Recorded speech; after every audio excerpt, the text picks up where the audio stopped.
Karine Morin, Salut! la vanne à petit prix. C'est moi, ça? Yes, on est dans la vanne. Et là, je veux que tu me dises tout. OK? C'est tout le temps les mêmes questions. OK. Panneau solaire, DC to DC. C'est Ouais. quoi ta toilette, ton frigidaire? T'as-tu de l'eau? Si on part du toit, là, mettons panneau solaire, rack, échelle. Parfait. Donc, j'ai un ProMaster 2500 2021. J'ai un rack de toit Atlas avec à l'arrière une échelle avec le support à pneus. Donc, mon pneu de secours est en arrière. Sur mon rack de toit, j'ai un panneau solaire de 440 watts qui est vraiment très gros comparé à le petit setup de batterie que j'ai, mais ça va me permettre d'évoluer avec le temps.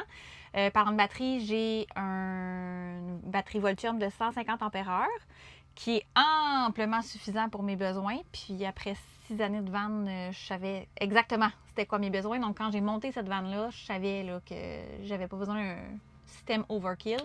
Donc en fait, ce qui est à l'électricité dans ma vanne, j'ai mon frigo, qui est une glacière à compression 12 volts de 20 litres. Fait que c'est très petit comme setup. Honnêtement, si j'avais à changer quelque chose, je pense que ce serait ça, d'avoir un plus gros frigo, mais ça viendra. Mes lumières au plafond, mon max fan, mon Webasto.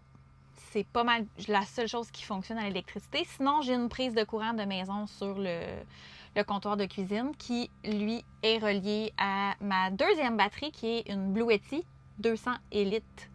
À la base, je croyais faire tout mon setup électrique avec cette batterie-là, mais finalement, c'était pas optimal.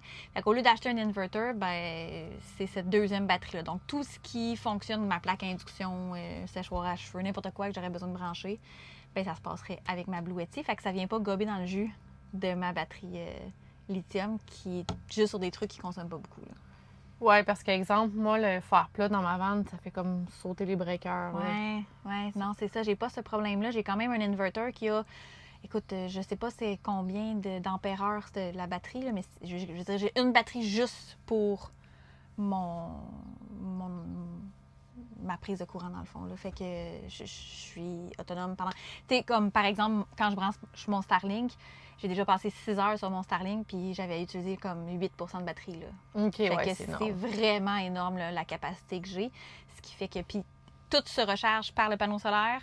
Donc, mes deux batteries se rechargent par le panneau solaire, j'ai une prise extérieure si je veux me brancher chez quelqu'un dans un camping, peu importe, puis le DC to DC. Fait que, pour vrai, là, je suis amplement suffisante. Là, tantôt, j'ai fait un petit van tour. J'ai montré que tu avais ton lavabo, ton petit robinet. Tu as 2 cruches en dessous. Ouais. Donc, tu es comme un peu Dali, NG. Toi, tu n'as pas de station d'eau grise en dessous de Non, la vanne. Là. J'ai aucun réservoir en dessous de la vanne. Ça faisait partie de ce que je voulais plus. Parce que j'ai déjà eu une vanne qui avait des réservoirs. Puis, je trouvais que l'hiver, c'était du cassage de bicycle. Fait que je voulais vraiment j'ai une cruche d'eau propre avec mon petit robinet qui tire, qui se recharge USB. Puis mon lavabo se vide dans l'autre cruche en dessous. C'est génial. L'hiver, ça gèle jamais parce que mon chauffage Webasto pousse directement devant mes cruches, en fait. Fait que mon eau gèle jamais. J'ai jamais cet enjeu-là. Ton petit lavabo, tu le charges souvent? USB? Je te dirais à peu près une fois par mois. OK. C'est vraiment, tu sais, je l'utilise très peu, là. C'est juste, tu pèses le piton, bing, l'eau coule. Fait que pour vrai, c'est très, très peu.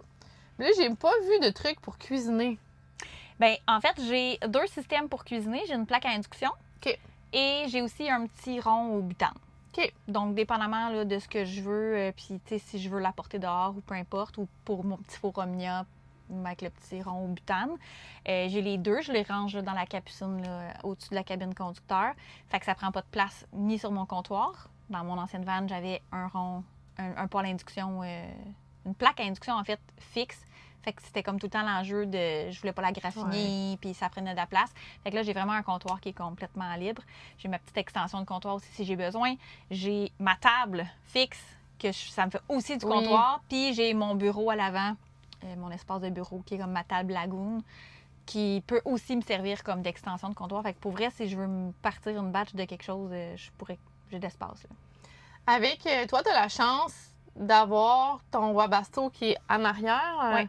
Donc, moi, le mien a été installé en dessous de mon siège passager. Donc, je crois que je ne pourrais pas me mettre un banc swivel. Je sais pas. En dessous de ton banc passager? Oui. Hey, c'est une excellente question. Ben, en fait, probablement que oui, parce que le swivel, c'est vraiment une plaque qui est mise par-dessus la base là, qui est comme vissée dans le véhicule. Fait que je pense que tu pourrais quand même. Dans ma configuration initiale, j'en avais pas de banc swivel. Je me disais que j'en avais pas besoin, mais finalement, ça me tente, moi je l'ai aussi, ajouté là, vraiment, dernièrement. Puis, tu sais, on est tout le temps en gang, on est plusieurs. L'hiver ou quand il fait pas beau, on est en dedans plus que dehors. Fait que ça fait vraiment un espace comme salon. Puis, à la base, moi, je voulais vraiment... Mon setup, là, mon plan de plancher, je voulais vraiment avoir une table qui reste tout le temps fixe avec 2 bancs, une banquette qui se font face. Pour être 2 pour manger, jouer aux cartes le soir, des petits trucs de même, jeux de société. Mais je pensais travailler aussi de cet espace-là et c'est finalement vraiment pas confortable puis ergonomique. Non, la table est plus longue que large. Puis je suis comme, c'est ça, tu sais, la banquette, c'est pas super confortable. Fait qu'avec mon banc passager, là, j'ai vraiment installé ma table à la bonne hauteur pour moi. Puis, fait que non, ça, c'est mon espace de bureau. Si on revient à la base, là, t'as isolé avec quoi? Laine de roche. Oui. J'ai décidé, après plusieurs recherches, puis je sais que c'est quelque chose qui est super controversé, là, l'isolation. Là, tout le monde a sa recette, tout le monde... moi, j'ai considéré la laine de roche, pour son prix, qui était quand même à petit prix, mais qui avait vraiment un facteur d'isolant très élevé. Puis le fait qu'elle va sécher avec la condensation, ça va sécher, puis ça va pas moisir. J'ai travaillé beaucoup avec des constructeurs de vannes. J'ai vu des vannes de plusieurs années se faire déconstruire, qu'est-ce qui restait dans les murs en arrière. Et les vannes avec la laine de roche, la laine était même pas moisie, là. Tu sais, des vannes de 8, 9, 10 ans, là, j'en ai vu. Fait que ça m'a convaincue d'y aller avec ça. Puis pour vrai, tu sais, on vient de passer un hiver à moins 35, puis ça a bien été. C'est ça coche. Cool. Fait que on va aller voir le garage en arrière, c'est bon? Oui, parfait.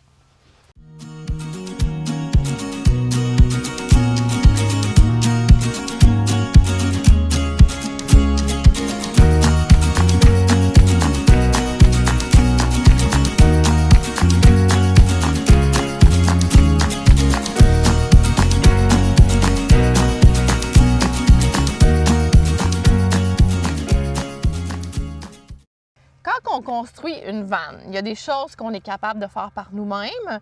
Il y a des choses qu'on pourrait essayer de faire, mais qu'on conseille peut-être pas parce que si c'est pas fait par un professionnel, ça peut engendrer des gros problèmes. Oui. Hein? On a vu des vannes qui ont presque passé au feu à cause des systèmes électriques. Bref. Bien, la mienne, cette vanne-là, en fait, quand que j'ai starté le projet, moi et mon père, on s'était dit, on est capable de faire ça, l'électricité, ça va bien aller. On s'était mis des choses que je recommande pas, là. Puis mon premier week-end, tu sais, ma première vraie trail que je suis partie, la vanne n'était pas finie de construire, mais au moins j'avais l'électricité puis ma base de lit.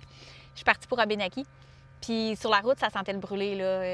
Je paniquais. Puis c'est là que j'ai rencontré des vrais professionnels qui m'ont dit, là, tu touches plus, tu débranches tout, puis tu t'en viens, puis on... Fait que j'ai finalement fait affaire avec des professionnels avec mon setup. OK. Fait qu'ils t'ont aidé à faire le bon choix selon tes besoins. Oui. On peut-tu dire le nom? Ben oui, c'est chez Explorawatt, là. C'est sûr que moi, je recommande à 1000 %. Puis, tu sais, je trouve ça le fun parce que ma peur de faire affaire avec un professionnel, c'était de me faire vendre des affaires que j'avais pas vraiment besoin, puis de me faire dire, là, tu sais, que c'était trop. Moi, mon projet, c'était vraiment quelque chose à petit prix, que j'allais aimer, qui allait convenir à mes besoins, puis que je savais ce que j'avais pas besoin, justement. Puis, tu sais, Jean-François, il était super à l'écoute. Jamais il a essayé de me pousser quoi que ce soit. C'était vraiment axé sur qu'est-ce que moi j'avais besoin, puis c'était quoi les solutions selon mon budget. Fait que pour vrai, moi, je toucherai plus jamais à l'électricité. Je fais faire. C'est trop dangereux. Il y a trop de détails. On roule, ça vibre. Non. Ouais. Totalement. Tantôt, j'ai fait une petite vidéo, là. J'ai montré justement que tu avais une toilette. Hélicoptère. Que tu avais une toilette plutôt comme sans réservoir, que tu vas vider par toi-même. Oui. Une toilette à cassette, là. Une toilette à cassette. Ouais. J'ai pas vu que tu avais de douche. As-tu un petit setup extérieur ou t'as rien du tout? T'as pas... Honnêtement, là, il y a beaucoup de monde qui vont acheter le setup de douche extérieure, là, les petits crochets, la petite douche J'ai USB. déjà eu ça. Puis ça reste dans le fond de la vanne. Il n'y a Exactement. personne qui s'en sort. C'est Non. soit que tu as une douche fonctionnelle en dedans ou soit que tu te laves au camping chez des amis. À des barbouillettes, là, ça fait bien la job. Puis une bonne douche quand tu passes dans un CEPAC ou dans un, c'est ça, dans un site où est-ce qu'il y en a. Puis non. Une douche, c'est une perte d'espace. Puis c'est une gestion de l'eau aussi pour Ouais. l'hiver. Incroyable que ça me tentait pas. Donc là, toi, tu as un modèle qui est assez long. Donc, tu as pu avoir la table et le lit. Comme moi, tu sais, j'étais obligée de tout le temps changer le lit en bureau. Donc, Mais j'ai la même longueur de vanne. Là. J'ai la plus courte, là, la 19 pieds. ouais, mais vous, c'est plus gros que la mienne. Ah oui? Ouais, moi, c'est les petits du début. Ah, OK, ouais, c'est ça. Il y a OK. quasiment un... Quasiment un pied là, de un, différence. 2, 3 pieds, 4 pieds facile. Ah, là. ouais. Oui, tu vas voir OK. tantôt. Ouais. Donc là, tu as choisi la hauteur de ton lit pour avoir un bel espace en haut, puis en bas pour que ton vélo rentre Exactement. convenablement. On a construit le lit vraiment parce que je voulais être capable d'être assise dans mon lit sans toucher au plafond, mais en même temps, ça me prenait absolument l'espace pour mon vélo. Fait qu'on on est vraiment là, comme à même Ouais. pas un pouce près là, de mon banc. Là, fait que ça a bien fonctionné, mais il y a une chance que je mesure pas 6 pieds. Là. J'aurais pas pu avoir les deux. Puis dans tes coffres en bois, c'est tout. Puis c'est vraiment juste les roues? Oui, OK. exactement. Fait que on a essayé là, de garder l'optimisation le plus possible. Puis tu sais, au milieu, j'ai un endroit qui est plus rapproché parce que c'est ma toilette Oui. de l'autre côté qui a comme un rangement. Je ne la voulais pas dans les tiroirs, j'ai très peu d'armoires. Fait que je voulais vraiment optimiser mon rangement. Tandis qu'à l'arrière, bien, j'ai vraiment juste besoin d'un espace corridor pour mon vélo. Ici, normalement, j'ai mon paddleboard l'été qui est gonflable, puis mon équipement de plein air. Là, fait que tout rentre. Là. J'ai une table extérieure, j'ai une chaise double, j'ai un auvent rétractable. C'est ça. Fait que j'ai amplement d'espace. J'ai déjà roulé avec 2 vélos puis 2 paddleboards là-dedans. Là, fait que ça le fait. Si je te dis demain, je te donne 5000 pièces pour ajouter quelque chose sur ta vanne, qu'est-ce que tu ajoutes? Ben, je pense que, comme je disais tantôt, le frigo, j'ai eu les deux, tu sais. J'ai eu une vanne montée par un constructeur de luxe avec un très grand frigo que je me disais, crime, c'est ben trop grand.